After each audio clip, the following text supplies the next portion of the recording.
Good Saturday morning, everybody, and I hope your day started out well and that I can add to it this morning. I'm Tim, and just here with a few thoughts for you today. And I've been thinking this week about one of the great needs that we have in our country.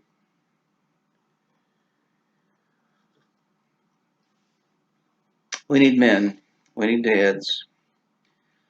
I want to share with you um, scripture from Genesis chapter 18, verses 17 to 19. Now, if you know the story behind Genesis 18, it concerns a promise that God made to Abram and Sarai that they would have a son. But humanly speaking, um, it seems like God was in no hurry to keep that promise until he showed up at Abram's house in Genesis 18 and said that the child would arrive within the next year. Abraham was 99, Sarah was 90 at that point. And this is what we read in that same chapter, Genesis 18, 17 to 19. The Lord said, Shall I hide from Abraham that which I do? Saying that Abraham shall surely become a great and a mighty nation, and all the nations of the earth shall be blessed in him. For I know him, that he will command his children and his household after him, and they shall keep the way of the Lord to do justice and judgment, that the Lord may bring upon Abraham that which he hath spoken of him.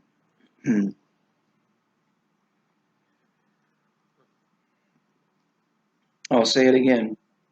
One of the great needs that we have in our country today is men. We need men to be men, and we need uh, fathers. There is a critical need for dads in our country today. Did you know that nearly 20 million children in America, it's almost 1 in 4, live without a father in the home?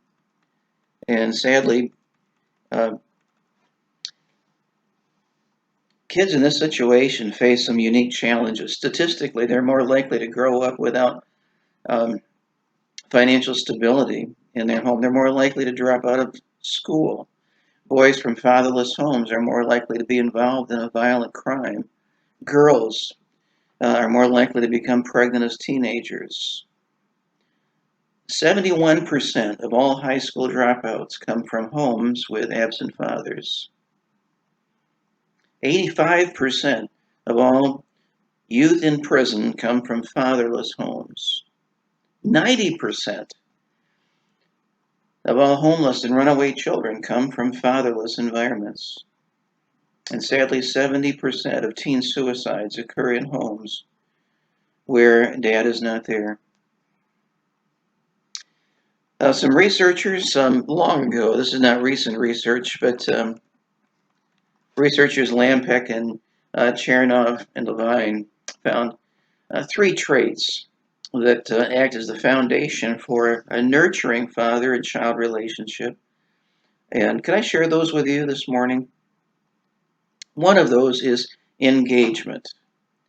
This is an intentional seeking of a connection with each of our kids through shared interests, interest in the child and excitement and pride over them.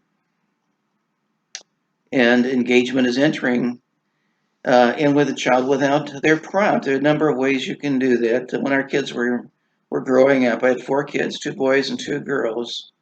And one of the things that we did when they were 11 years old, about that age, they're about to become teenagers, was that I went through a series with them, and we had breakfast at McDonald's every Saturday for about 6 weeks.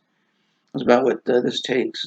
And we prepared what I call a teenage book for them, and we could talk about some of the things that were ahead for them in their teenage years, and the peer pressure and um, the hormone changes that were about to take place, and the need to stand alone as Christians and how to be a Christian teenager. Um, I just felt it was important because um, I didn't want them to feel like I'm the only person that's ever felt like a blob or that I have no self-esteem. Well, it happens to everybody, and I wanted them to know that. A second characteristic that they discovered is availability, being accessible to those kids. Um, Engagement is where we seek the children out and looking for ways to cultivate them. Availability is being there when they need us and have an emotional presence in your home. Be there. And the third is responsibility. Taking responsibility over children um, means providing for them. And until recently, this has been kind of a baseline expectation, I guess, of fathers. But it's not today. But dads need to make sure that basic needs are met: food, shelter, clothing, dental visits, um, displaying the finances for the whole family to study. Dads need to realize that this is their job, and that's the minimum that any dad should have of taking responsibility for the care of that family. Provision is a big part of it, but there's a deeper place also where real responsibility sometimes gets missed. Um,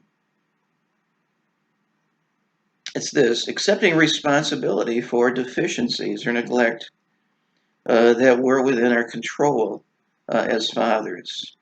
There's so many times when our kids were growing up that I had to apologize to them because, I'd blown it again, I'd lost my temper, whatever, I made a bad decision, and I didn't try to cover those things up, but it's not what we do as real men. We take responsibility. When we blow it, we admit it, and we try to do better the next time.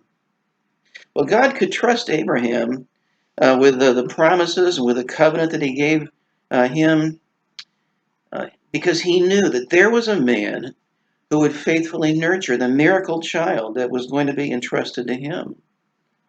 And we need men like that in our country that God can entrust with the next generation that he's placed within our care. And so I would encourage you today, join me in praying for the dads that we need today. Would you do that? Have a great Saturday, and I'll be back again with you very soon.